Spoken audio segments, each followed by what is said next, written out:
Hi there. Welcome to the O'Connor Elder Law channel. I'm your host, Melissa O'Connor. Today I wanted to continue on our theme of common misconceptions when seeking to apply for Medicaid. Another common misconception that I frequently hear in my office is that their mom or dad or their loved one has no assets because all of the bank accounts in which their monies are held are joint accounts with them or with a sibling or some other relative. So they commonly think that because all funds are held in a joint bank account, that clearly they're just going to claim that it's the well person's monies and it's not their elderly loved ones' monies, and therefore they're going to ease through the whole Medicaid application process because they're just going to tell the government that those monies are really, Bobby Sue's money and not grandma's money. This is a common misconception because Medicaid treats joint accounts as if it is the applicant's assets. It is very common for people as they age to add another person onto their bank accounts for ease of banking. Somebody else helps them out pay their bills, things of that nature. And many times accounts are held jointly.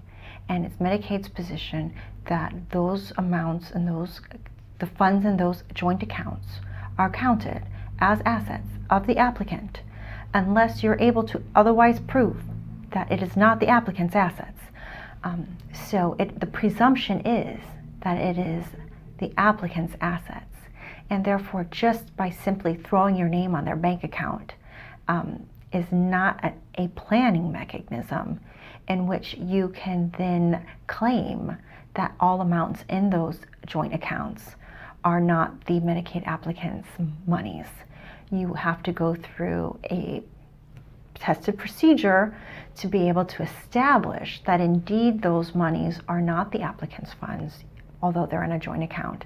They belong to somebody else who's not applying for Medicaid. And once that's established, then of course those assets would not count. However, the presumption is that all amounts in joint accounts are the Medicaid applicant's funds. So that's a common misconception that people, I hear in my office where they say, oh, don't worry about the Bank of America account or the Chase account or the PNC or you name it, whatever branch that they may bank at. Don't worry about that account because so-and-so's name's on it as well, and that's their money, that's not the applicant's money. And so then that's normally when we have to have a conversation about how the Medicaid office is going to be viewing that, and then we talk about how we're going to prove that indeed that's not the applicant's monies. All Medicaid applications and plans are unique. Each person has a unique financial history, unique finances, unique health reasons. They are all different ages, different walks of life, and different goals. So I really encourage you, if you are looking into engaging in Medicaid planning, to reach out to an elder law attorney to assist and walk you through this process. It is invaluable to have a guide that could help you make wise decisions so that way your application can be as smooth as possible.